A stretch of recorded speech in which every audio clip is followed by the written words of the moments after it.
Good evening, ladies and gentlemen, and welcome to the Monkey Caveats Podcast Network. And tonight's episode of Where's Carl? The aptly named Where's Carl? Because Carl, he's not with us anymore. And Nope. It's kind of a sad day for the name of our podcast being Where's Carl? But well, we always know what the answer is now.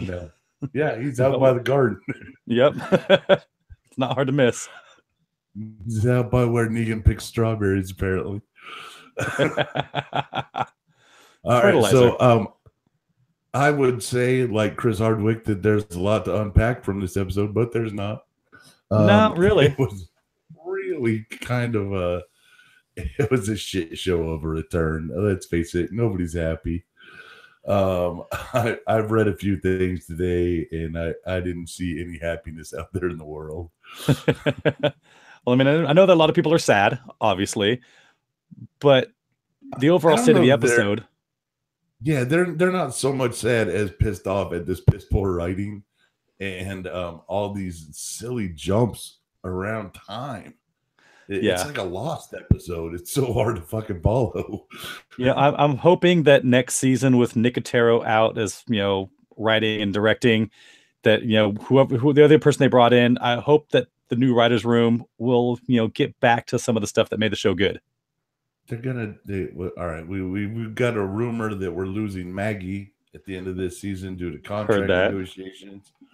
Another huge departure from the comic books would be losing Maggie. If you lose Carl and Maggie, can you call it The Walking Dead anymore, or is it just Kirkman's show on AMC? Yeah, I don't know. I mean, we've known from the beginning that the show isn't going to follow the comic books exactly. There are going to be things that change, and they established that really early on. But this losing Carl, and possibly losing Maggie would be dramatic changes from the story, which would cause you'd have to rewrite all kinds of storylines and events going forward, because these characters play significant parts in the future of the story. And my Suzanne ending is out the window. It's gone. Oh man, I couldn't get that song out of my head for days. Oh man, and then and not these listening, but Kevin Smith, if you're listening or you hear this, get better, feel better. Yeah, I was shocked by that news. Big heart attack. Yeah, that was quite an eye opener, especially for a fat man who smokes a lot. Just saying. Yeah, you got me without glasses tonight because no notes. I couldn't watch this episode twice. That's how. I'm not angry. I get it. It's what the show is. But man, the writing was bad. The things Carl said as he was dying, he said repeatedly. That confession time, you should only have to say it once. Yeah. I talked to my mom after the episode, and she was sad. She's like, it was a really emotional episode. I'm like, I don't think so. I'm like, we knew what was coming. It was emotional. I was really hoping, we were going to pull out the fourth quarter miracle here. And, Minnesota did it a month ago, and I was looking for another Sunday night miracle. And I see him digging the hole early, and I'm like, Rick and Michonne digging the hole, and I'm like, that is not Carl's grave. That is not. Carl's fine. Trust me, Carl's going to be fine. And then halfway through the episode, I'm like, Carl is not going to be fine. Yeah, when you start to see like the color drain from his face, and he's sweating profusely. You know what it was? It was Blue Hands with Judith on the porch. I was like, oh yeah, he's dead. Yeah. Well, when you saw that whole little montage in the beginning, with showing how he got bit, and then him trying to cover it up and just make the most of the last few days he had. Yeah, so the time of death with the zombie bite in this is very varied. It depends on the person. Carl had time to write a bunch of letters. He made handprints with Judith. He was having a great old time right up until the end. He was eating Kit Kats with Sadiq. Right. So let's jump on Sadiq as long as you brought it up. It was Sadiq, a doctor in the comic book. Do you remember? I never got to Sadiq in the comic books. Okay. I know Sadiq is in the comics. I got to that point, but I don't know that he was a doctor. Yeah. That's an interesting ad for the group. Yeah. You know, another doctor's always good. And I like when Rick asked, did you bring him back here because he was a doctor? Like, that would have been fucking smart. Yeah. And Carl's just like, no, man, he just needed help. Rick's like, God, you're a dumbass. But when you look at it, ultimately, this whole course of events is all Rick's fucking fault. You know, if Rick hadn't chased Sadiq away when they first met at the gas station, Carl would have been out looking for him. And Carl wouldn't have, found him and got to kill zombies and then got bit. And instead of shooting over his head, you could have been like, hey, you wouldn't have to be a doctor, would you? Yeah. Is there a doctor in this gas station? Yeah. Right. Like, yeah. If Rick hadn't been such an asshole the first time they met Sadiq, he might still have his son. But I think Rick is just a Trump-loving American. And he's gonna arm a teacher and shoot first. And then, hopes and prayers. I mean, that's all he's got. To be fair with what's been going on in the show with Negan, the Saviors, it's really hard to trust people you don't know because, he could have been one of a spy for Sanctuary. But at the same time, and this comes back to a lot of the stuff that Carl ends up saying to Rick at the end, while he's dying, is, you need to go back to the man you were before. Yeah. Oh, it's all garbage. Yeah. So you need to be the man you were before killing became so easy. Yeah, you have to put the gun away. You can't kill everybody, he says. You can't kill them all. And which I disagree with. I think you can kill everybody. But and apparently with this show, that's how it's going to end, folks. And everybody's going down in the hail of gunfire, and we're going to be sitting there at the last episode like this. Just stunned. I'm still wondering how people have so much ammunition at this point in the apocalypse. There's an incredible amount of ammunition for a show that, for a comic book that focused on Eugene creating bullets. Yes, which we still have yet to see. Eugene's created one bullet since he's shown up. But he's in Old Man Rick's vision. Yes. I'm sorry, Carl's vision of Old Man Rick. Yeah. Yeah, I mean, so far in the show, we've about Old Man Rick. I want to talk one thing about Old Man Rick. Go for it. Whatever they're doing there in Old Man Rick time, they got their laundry on fucking point because that shirt was white as hell. Somebody started up the Gain factory again, and they got some Tide Pods. You found some Tide Pods. I don't know if they found some of Glenn's relatives, but their laundry is on point. Thank you for that one. I wanted that one all day. All right, so the Carl and Judith moment where it gives Judith his hat, and it's so schmaltzy and over the top that I stopped caring. I was like, Daryl, just get her out of there. Yeah. And the part that I thought was kind of funny is that, in the point of saying goodbye, you've got, Daryl's like, hey man, you saved all these people. Good job. I'm out of here. Tara just that was top of the charts for me though. That was the best goodbye out of the bunch. Oh no, yeah, that was Tara, good. Who just kind of gave him a flip of the hand. Bink. Yeah. Where the fuck was Rosita? Rosita didn't say shit to him.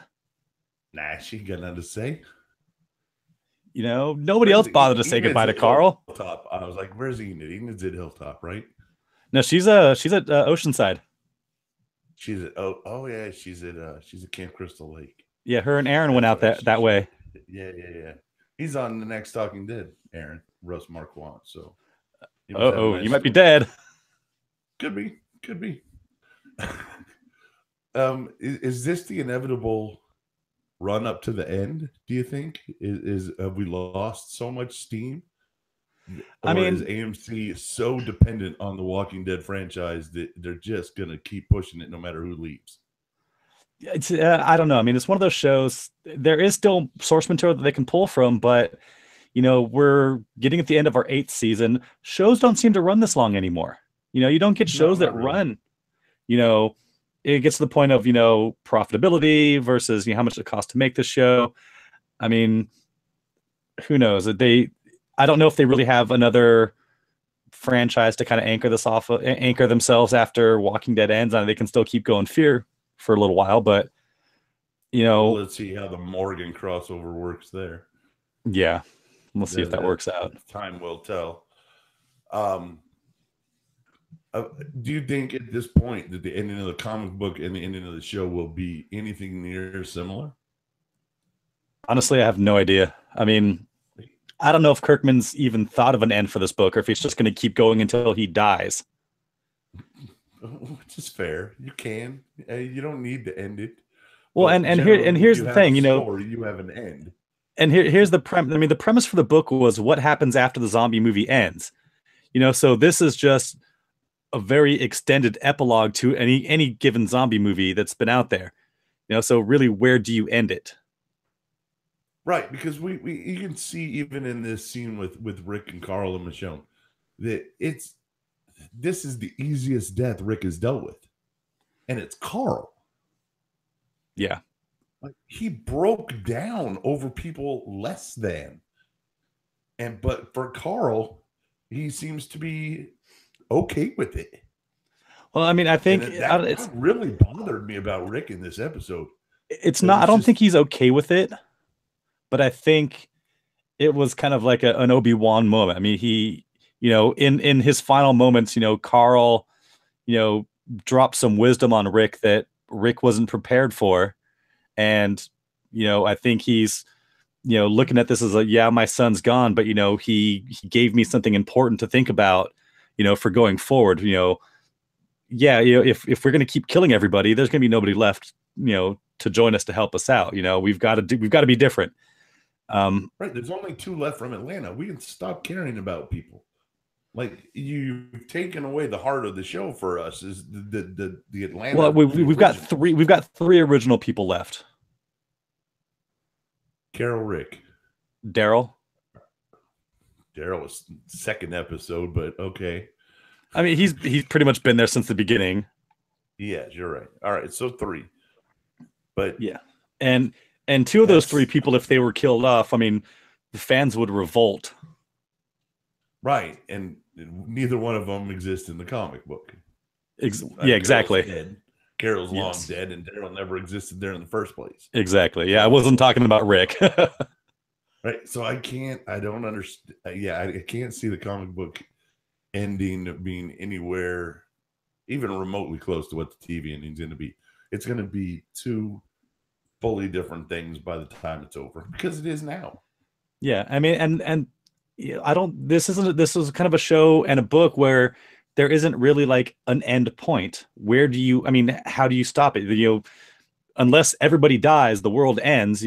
That's the only like finite ending you can have for this kind of story, because people are going to go on. Civilization's going to happen. But you can't keep writing about every little a story arc about the formation of a government. I mean, come on, that'd be boring as shit. No, I'd have its moments.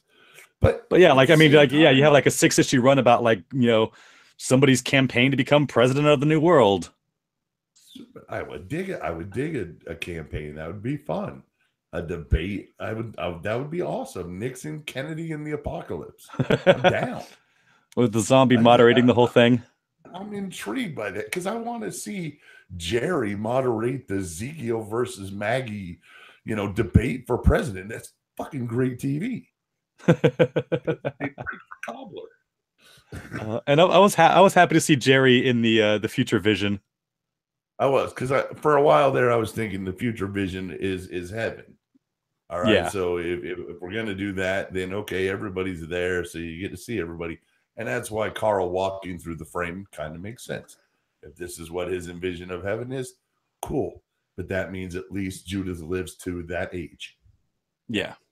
That means Rick grows the beard out. That Michonne still keeps it tight. What she did? She looked good. Oh man, Rick, he was sagging. She looked good. Yeah. So yeah, there was a bit with Michonne and Carl where he's like, "You're my best friend," and she's like, "You're mine." And that to me was like she was carrying all the weight in that scene because. Respect to Chandler, but he's not a great actor. No. Yeah, I mean, and Andrew Lincoln has proven time and time again that he can only grunt. So we don't need to see him emote. So all the real heavy lifting in that scene was on Denai, and she was great. And yeah, no, she was spectacular. I believe that her and Carl were best friends. Like, it's like my girl lost her pal. Yeah, I mean, there were some great moments between the two of them throughout the course of the series. You know, the two of them like going around the neighborhood looking for stuff and finding the can of pudding and stuff like that. I mean, they had fun in the apocalypse. Yes. I mean, there weren't many people Carl's age for a long time in the show. So you had to find somebody for him to bond with. And I mean, I think Michonne made a great, traveling companion for Carl. After Lordy. Yeah. And say I don't even know if she really seemed, stepped in as a mother figure. She was just, it almost seemed like more of like a big sister kind of role for him. No, I think earlier on, right after the prison, it was very momish. And it grew as Carl grew older, and it grew into more friendship and more, anti-Michonne. Yeah. And I'm fine with that. But yeah, I really dug that part of it, the her and him, that interaction. Everyone else he interacted with, I hated. Yeah. I thought it was awful. Him and Rick, they said nothing except, the basics. Just put the guns down. Yeah. It's not that hard. You can't kill everybody. I mean, it was the equivalent of like Spider-Man's "with great power comes great responsibility" speech from Uncle Ben as he lays dying in the street. Yeah, but how many times have we seen it? They didn't even bother with it in Spider-Man Homecoming. They were like, nope, everybody's seen that shit too many Exactly, times. Which is part of the reason why that was so good. Right. I don't need a Batman movie with Batman's backstory. I know Batman's backstory. You don't have to have the Waynes gunned down in an alley every time you do a Batman movie. We get it. We know where he comes from now.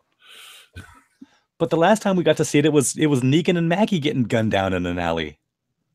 I know, that was really good, though. Speaking of Maggie, I told you I was been watching Chuck with the girl. And yes. I forgot that Lauren Cohan had a long running. Yes, she did. Yes. The Vivian Volkov. Yeah. Yeah, that's where I first saw her. That was the first time I ever saw Lauren Cohan. Yeah, I can imagine it's the first place I saw her too. But we were rewatching it last week, and I was like, "Oh, holy shit, it's Maggie!" Yeah, a very young Maggie. Unfortunately, yeah, she's keeping it tight.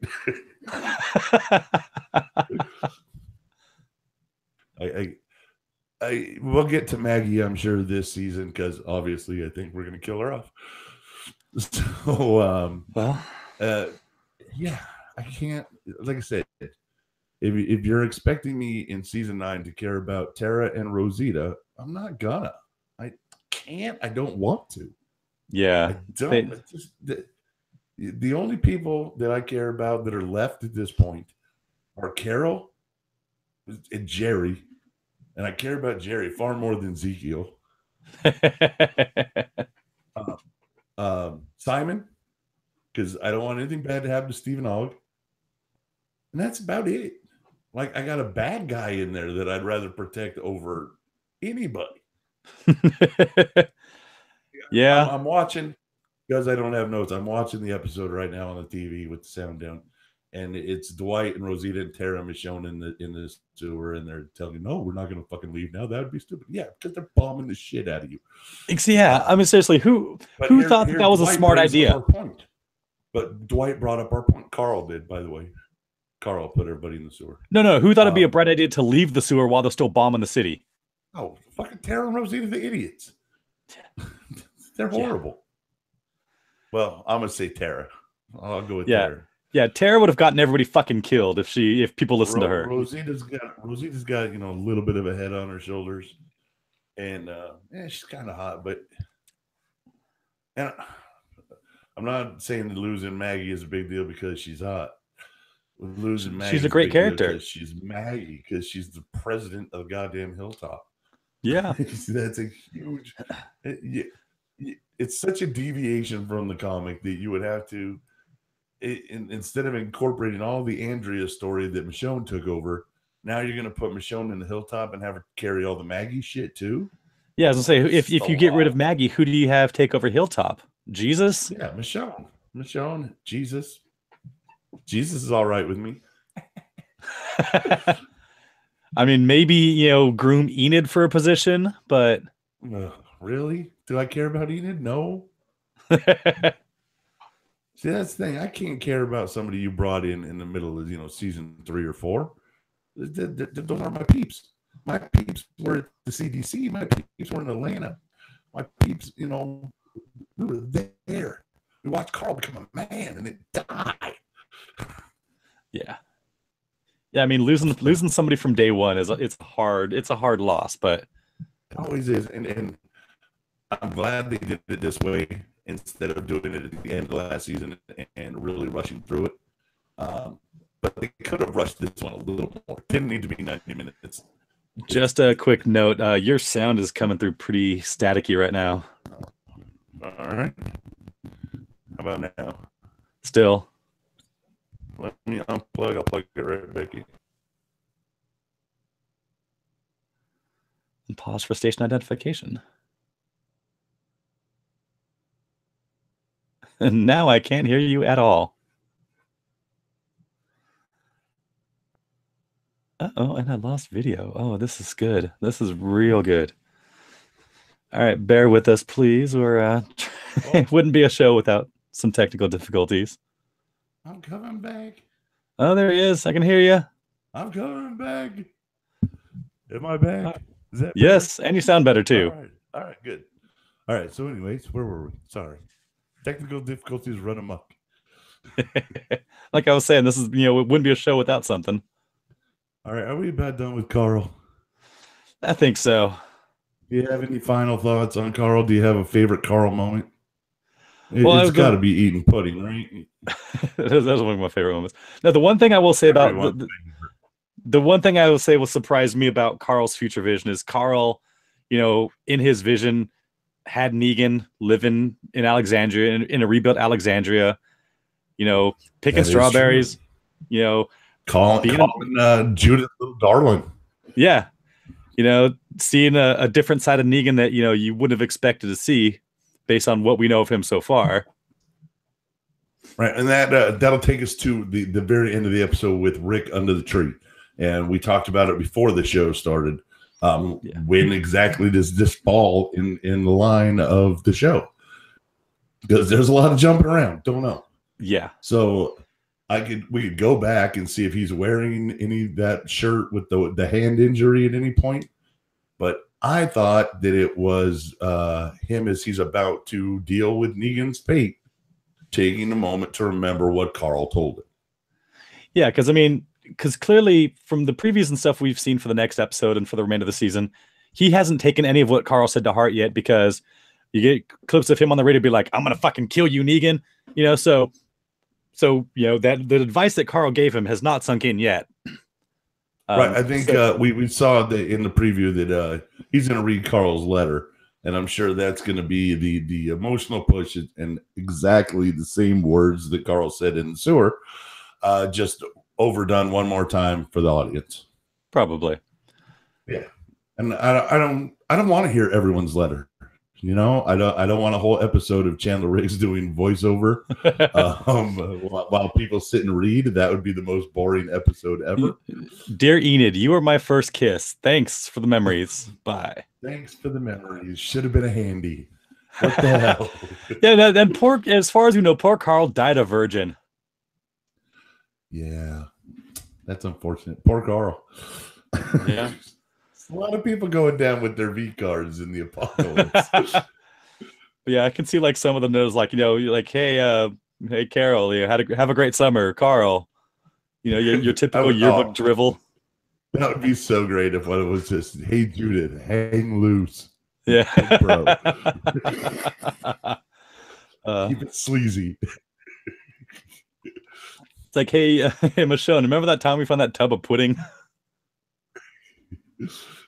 Dear Michelle, I always wanted my pickle in you. Too bad you went for the old dirty man.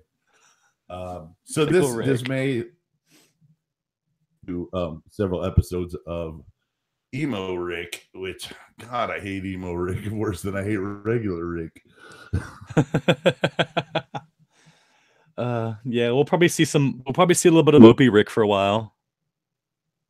But that's what I don't want. I want him to be charged by this. I want him to go after Negan. I want it to be a war. Get to the war. Let's get to it. It's all out war. We've been waiting for all out war. Don't give me all out war in 2 of the last episodes of this season and then go, well, war's over. Yeah. It's a really fucking short war. MASH was on longer than that war lasted. So let's get to the war already. Yeah. I mean, we've got 7 episodes of season left to wrap this whole thing up. So let's make it count. And then they're certainly not going to be as long as these 7 Game of Thrones episodes that were 6. Only 6 episodes. 6. Yeah, but they'll all be like an hour and feature. a half. Yeah, they'll be like feature length episodes. Yeah. I mean, not the Lord of the Rings trilogy to wrap it up. I'd be okay with that. Like 6 episodes is 18 hours of TV. Yeah, that would be perfect. Yeah. All right, so the other storyline in the episode revolved around. Can I just say really quick while we're getting to this point that it was almost hard to keep some of these things straight because of the erratic jump cuts they did back and forth between Morgan and Carl. And I got to the point where I was expecting them to just cut away while somebody was in the middle of talking to somebody, just like mid-sentence cut away, because that's how crazy and random these jumps seem to be. Yeah. I mean, whoever edited this episode needs to just be taken out back and beaten with a stick. Yeah, the editing is poor. It is really poor. And it said the jumping through time, we can deal with it a little bit, but you have to base it into some sort of, give us a frame of reference. Don't just start with Rick with the squinty eyes and the things dancing in his eyes. And we know we've seen this before, but we don't know where it is. And then, now it's back to Carl in the sewer, and then it's Michonne and him digging a grave, and then it's over you mentioned it kind of being like Lost earlier. It was like, where you have like the first 6 seasons of Lost where it's like always about flashbacks, and all of a sudden you realize, holy shit, they're jumping forward in time. It's like, here I am 27 minutes into the episode I'm watching, and we're back to him looking up at the with the eyes. Like, what the fuck is the point? Yeah.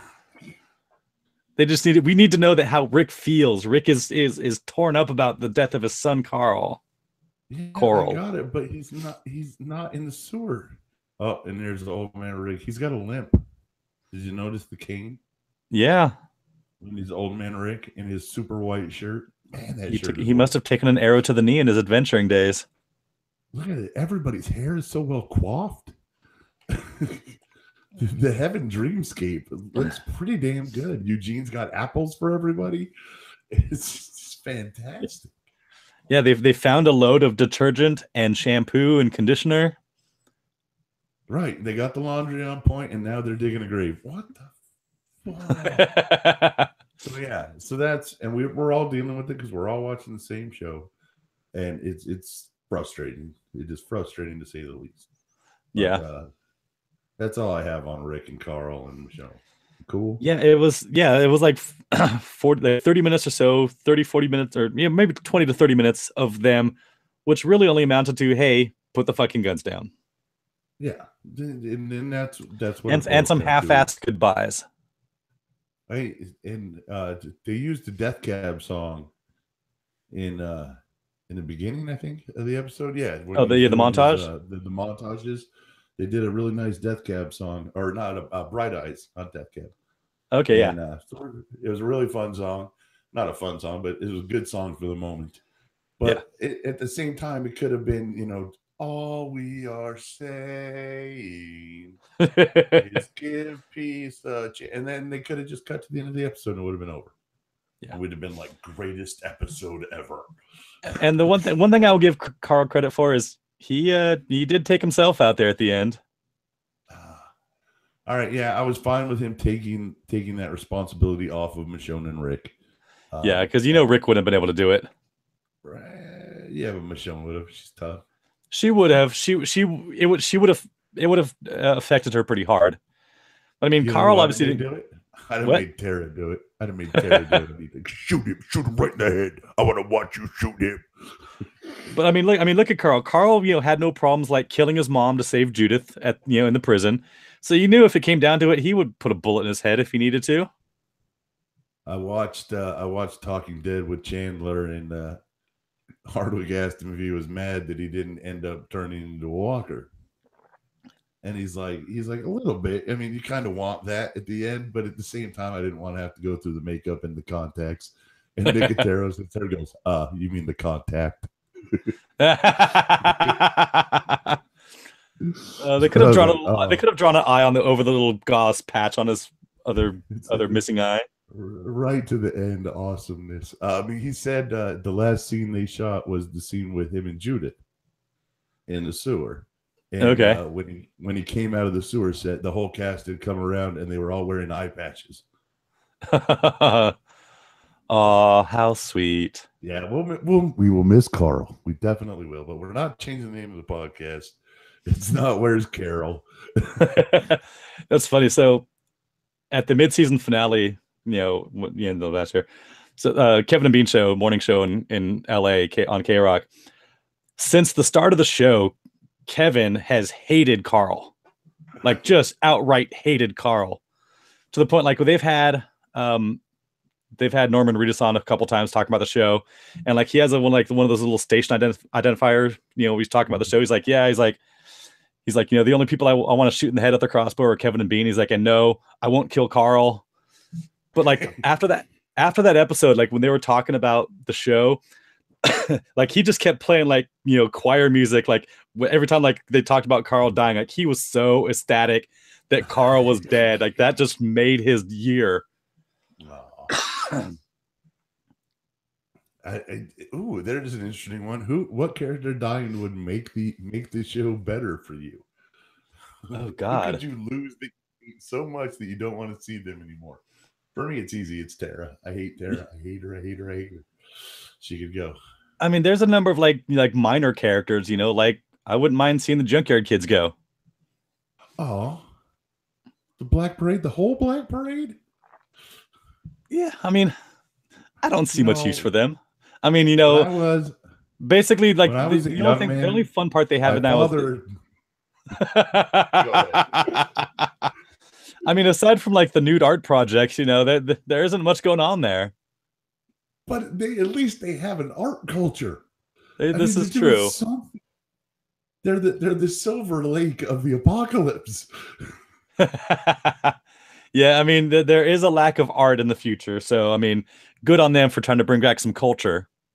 If somebody could put on a beret and make some craft beer, they would be in heaven. So that's what I'd be missing in the future. What would be the craft beer of the apocalypse? Yeah, I'd try to figure out how to brew Alexandria Ale. That'd be great. We could name it in front of. We could do one for Abraham, Honest Abe's, or no, of course, Suck My Nuts Ale. Suck My Nuts Light. Suck My Nuts IPA.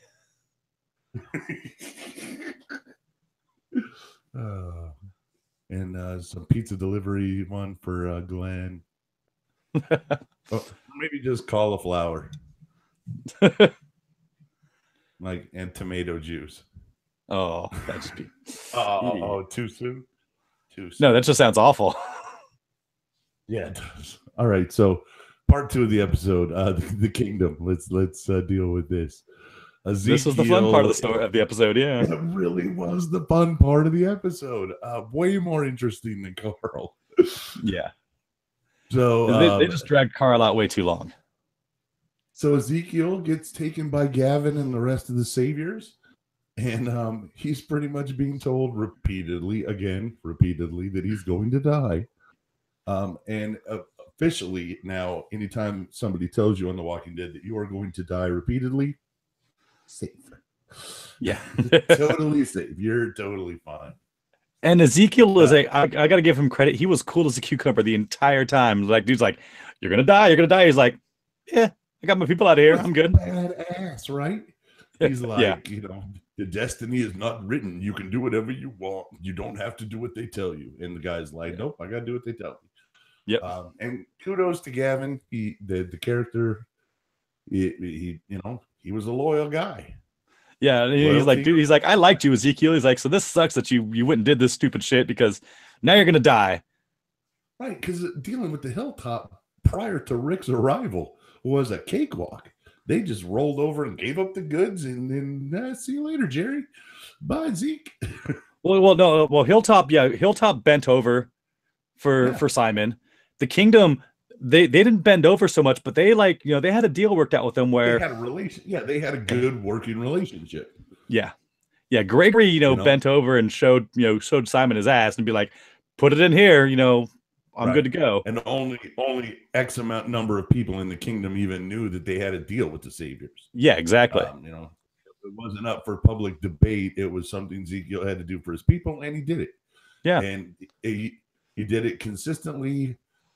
So there was no problem. And then Rick shows up and fucks everything up like he normally does. Oh yeah.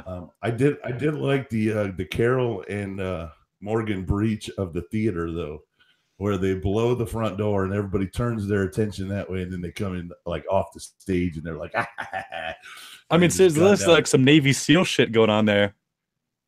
And then the dude jumps on Morgan, and Morgan reaches into his stab hole and pulls his intestines out. Yeah, Morgan is crazy, man. Dude, my head exploded. I was just watching that this morning, just like coffee in hand. Oh, that was awesome. Well, see, I saw him reach for the bullet. When I saw him reach for the bullet hole, I'm thinking, okay, yeah, that's gonna hurt. But I didn't expect him to dig out the guy's intestines. No, I thought he was gonna poke him. Give him a little poke. That's fine. No, he digs right in there, just gives it a good turn too. Oh yeah. Here's my other question about Morgan is how sharp is that fucking staff? He just like barely taps somebody and it goes through their skull. He is impressive with the staff, and it doesn't look all when he's dragging it through the dirt when he's tormenting Gavin. Yeah, it doesn't look all that sharp. But like, yeah, when you see him like after they kill all those people, like he just walks by, just kind of like taps the dude in the head to make sure they don't turn into a zombie. But like, there's no force behind that. Hold on, think about the force you can put on a 6-foot staff. You jam it into something that's already on the ground. But so I mean, do a big move to put it through. The skin, the flesh, and the head is light. Like, well, I mean, if he's going through the eye, that's one thing, But that's some incredible aim to like just eye hit every one of those. What? The ear hole would work. Same way. True. I mean, there's still. I mean, the bone's still pretty thick to get through the skull. I mean, so yeah, depending on where he was. I think I could put it through your head if I had to. Right there. Let's not find out.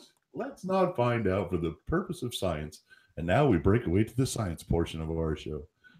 Here's where the Mythbusters need to come in and be like, okay, here's how much force it takes to put a staff through somebody's head. I'll give you the line that I give Kristen when we watch Chuck. If the staff puncturing people's heads is the biggest problem you have with things in this show, it's kind of small. Yeah. No, yeah, exactly. Like if you ever say that's the craziest thing that ever happened on Chuck, it's not. No. It's not. A lot of ridiculous shit happened on and it's not one of those things that like takes me out of the episode, be like, oh, this is so implausible that this could never happen. It's just one of those things like damn, just the ease with which he just like, chucks at the staff through somebody's head and moves on like nothing's wrong. But we can test it on watermelons. I mean, it shouldn't. Maybe we'll do a test. All right. We'll all right, but anyway, so they go into the theater and he rips his guts out, and that was great. And they all get out, and they kind of got out. Well, no. Zeke's still caught, right? The theater. Well, Ezekiel was being held by Gavin in the theater. Oh, right. So they shot at Gavin. So Gavin. All right. So yeah. So now Carol and Zeke are watching Morgan as he goes on a terror dome. He's ridding the kingdom of saviors. Period. Well, at that point, I think Gavin was the only savior left in. Yes, in the kingdom. He was after the theater. He was because they killed their way up to the theater. They killed their way through the kingdom up to the theater, and then whoever was left was in the theater. And those were fun little breaks from the Carl thing that we got to go see Morgan and Carol just like bebopping through a hallway, zap, kill a couple guys, move around, kill a couple more. and then go back to a bunch of Carl bullshit, and then come back and they kill a couple more. It was really good. I like that part. You know, and to see Carol as the voice of reason here, be like, you don't have to kill all these people. He's like, yeah, I do. But then this Michael Myers stalking of Gavin near the end, where he's dragging the spear in the dirt, and it's a horror movie, just straight up. And you can say what you want about this being a horror show. It's really not. No. It is makeup only. Is it a horror show? Like, you're never. When's the last time they legitimately scared you? Like, you were like, shit, I did not see a walker coming, or, something. It's been a while since I was legitimately shocked by something. Yeah. I mean, they shocked me in this episode here with little Henry. That was shocking. Yeah. That's not horror. That's not horror shocking. That's not a horror shock. That was like a holy crap, I didn't see that coming kind of thing. M. Night Shyamalan. The twist. Well, I mean, we knew he was there because that's part of the reason why Carol noticed him. Right. There was a small interaction in the beginning where he was like, "I'm going to go out there with you," and she's like, "Nope, go back to the house." Yeah, which Carol does to kids all the time. So it was cool. And see this, and this comes back. This comes back to what I said last week about kids fucking things up. Carol said, "Go to the house." He's like, "No, I'm going to the kingdom." Right. Not that kid's job. Do your job. Yeah. It's like, I just wanted to help. You help by staying where you're supposed. Chuck, stay in the van. Yeah. And had Henry gotten killed because he didn't listen, I wouldn't have felt sorry for him. Like, dude, if you'd listened to Carol like you were supposed to, you'd be alive. But that obviously isn't what happened here. Right. And Carol and Zeke and Morgan have a minute before anything happens where they're talking about the price of this man's life and whether it's worth taking it. And we've seen Morgan snapped before. We saw the clear stuff. And I don't think he's at that point of snap. No, but I mean, he was well on his way. But I think he got a really quick jar into reality when Henry put his little staff through Gavin's neck. Yeah, I mean, Morgan had, aside from just the war that's going on, Morgan had cause to want to kill Gavin anyways, because Gavin was there when the kid got shot and died. Right.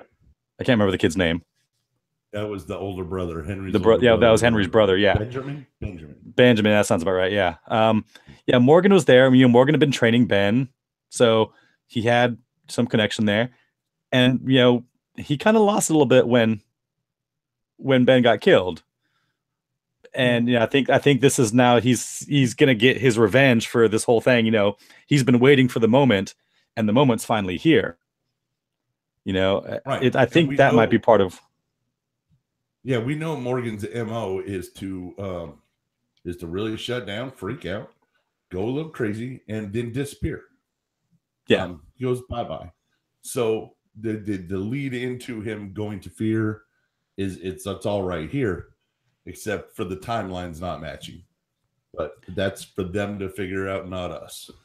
Yeah, I still think we're gonna see like Morgan, Dwayne, and his wife, in Fear the Walking Dead. I think it's gonna be before the first episode of Walking Dead. Yeah, okay, that's fine with me if we get his story leading up to him finding Rick. That's cool. I'm okay with that. And like I said, there's so many different ways you can continue to tell the Walking Dead story. Yes, you don't need our group from Atlanta, and they're proving that. Yeah, each season by diminishing how many we have left. But yeah, exactly. Don't even need, and Fear showed us that we can go to a totally different area and have it be familiar while it's still new. Exactly. By them taking it to LA. So there is a possibility that we can see. I would like to see a Minnesota, a winter. How you deal with the walkers in the snow. Are there walkers in the snow? Do they hate the cold? Is that the safest place to be? Yeah. So I would like to see the Canadian version of The Walking Dead, I think. I want to see The Walking Dead in Wakanda. Oh, Walking Dead Wakanda. I think Wakanda would probably be safe. I think Wakanda would probably be safe. Saskatchewan. Saskatoon. I don't want like, oh, we could have Walking Dead Hawaii with Scott Kahn.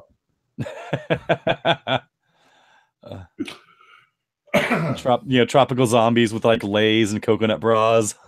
Well, they said Nicotero said we're gonna have the first nude zombie this year.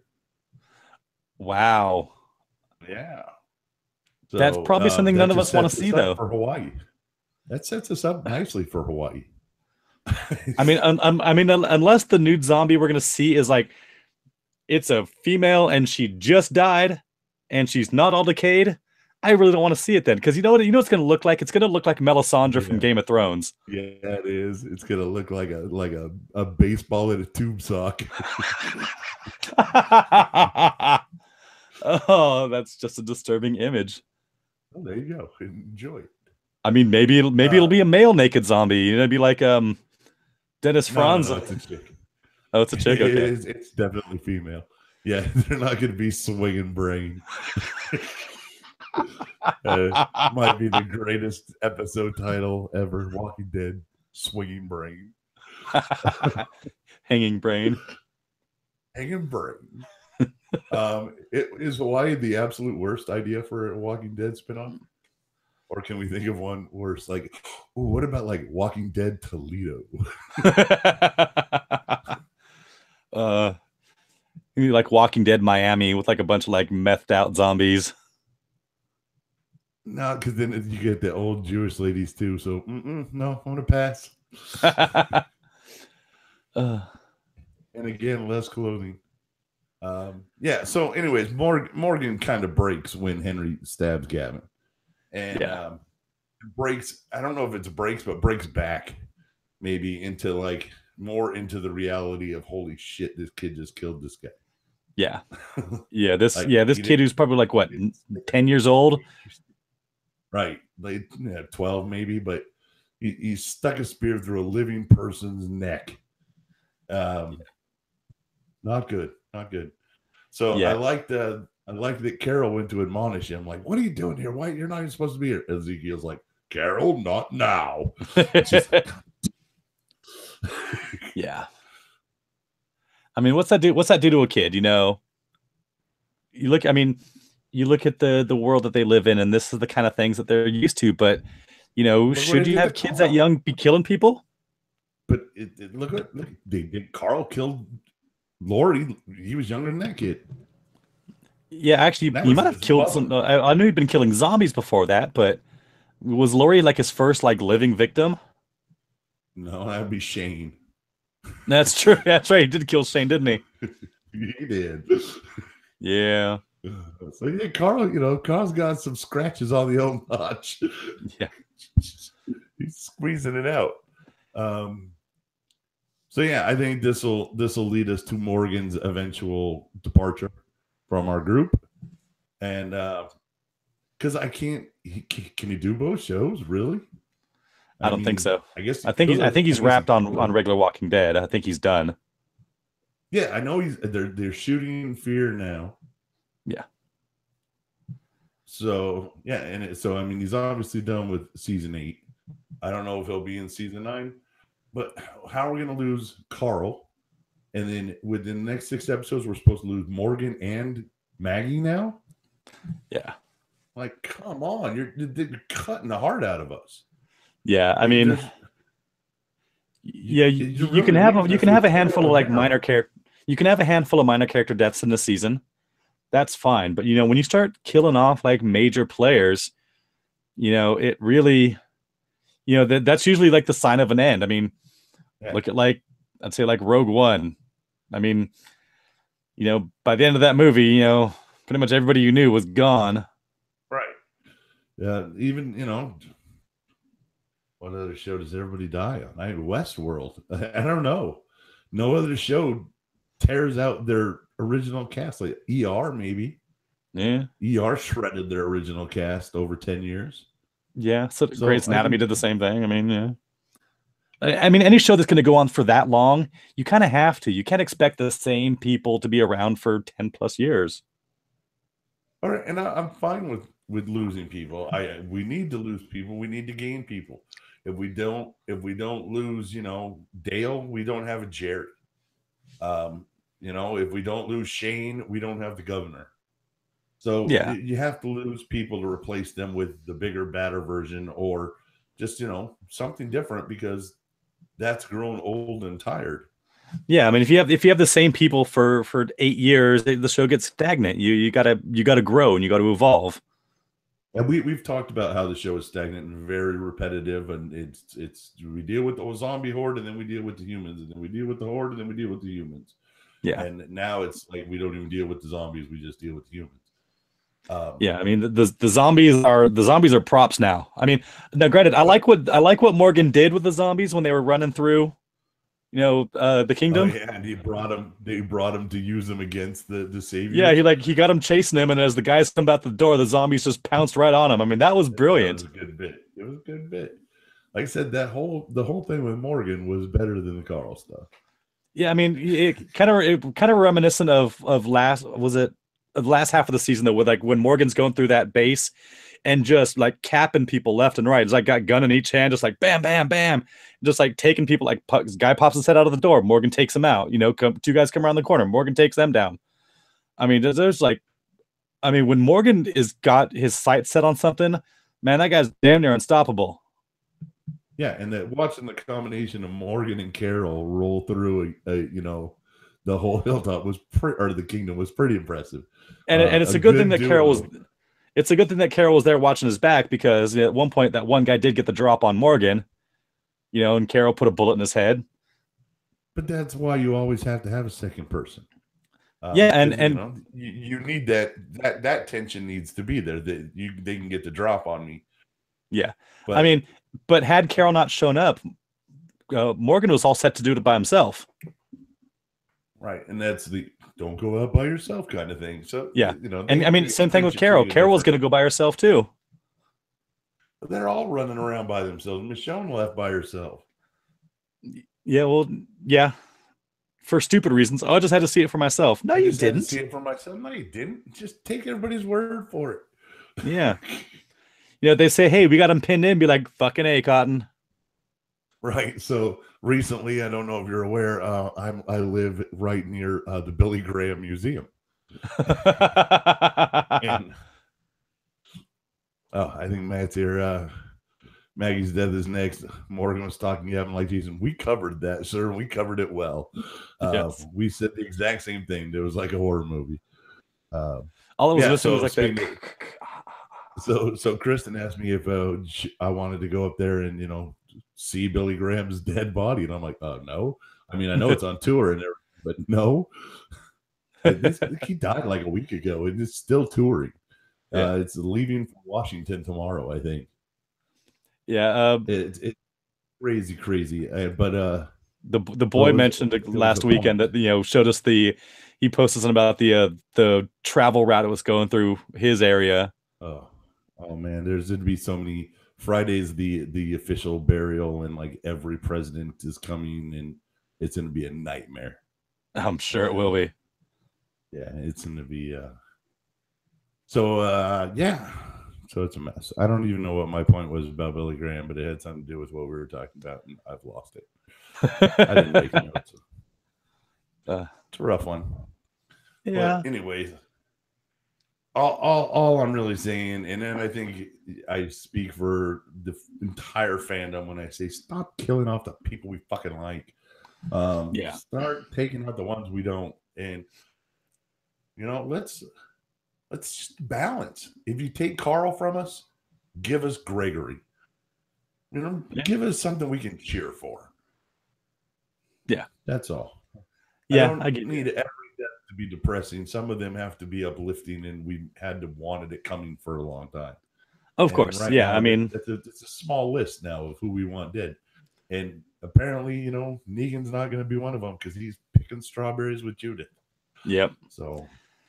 Yeah, I mean, there needs to be some uplifting moments in the show. There needs to be some levity. I mean, these last couple seasons have been pretty dark, with Jerry being one of the only like bright parts, like humorous parts of any episode.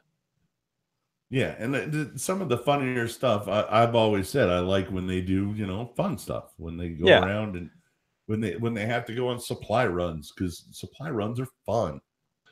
You find treasure, and that's great. Like a box of MREs. Oh, he's about to kill himself right now.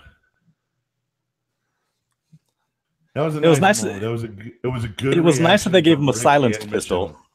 Yeah, it was nice that they gave him a silenced pistol. Yeah, but that Rick right there that's sitting on the stoop is wow,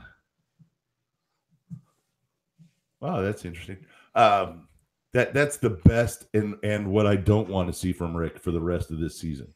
Yeah, that moment where he buries his head in his hands after Carl shoots himself, that right there needs to be the last really grieving Rick I see this season, unless it's angry grieving Rick. Well, he can grieve when the battle's over. Yeah, fine. You can have a whole. You can start all next season with him just crying and laying under this. See, here it is. Here's this scene where he's underneath this piece of stained glass under a tree. Yeah. What the fuck? What the actual fuck? It jumped around so much. So yeah, all I can think of is that's him preparing to. I don't know. Yeah, I got nothing. I really don't. Yeah, the chat says my guess is Rick exits the show season 11 and Negan takes over his lead. Yeah, I'm fine with that. Yeah. I'll take as much Jeffrey Dean Morgan as I can get on this show. Yeah, I think I'd be okay with Jeffrey Dean Morgan sticking the show. Just as long as it wasn't Lucille, right? Oh, wait. Oh, with the bat? Ooh. Yeah. No. That'd be a whole different kind of show. Yeah, I would much rather see Jeffrey Dean Morgan and Michonne than the guy with the cards from Love Actually. That's how I always picture that whenever I see Rick. I just wanted to say that I'm not a good actor, and I probably shouldn't do death scenes with my son. All right, yeah. So the writing was bad. Did you notice he had a knife stuck in his hand? Yeah, we notice the hand injury. I didn't notice there was a full knife stuck in there. Maybe I missed that. Cut his hand off. Maybe they'll finally cut his hand off. That'd be great. It's gonna get infected. He dies of an infection. What did Rick die of? Pox. Infection. He got a staph infection. Yeah, staph infection killed him. All right. Well, I think that's going to wrap us up for episode 9. I guess it's episode 9, right? Yeah, it is episode 9. Yeah, episode 9. Honor. Oh, because Sadiq's going to honor him. Yes. So we can assume the new hospital will be named the Carl Grimes Memorial Hospital. At least name a wing after him. This week on Grimes Anatomy.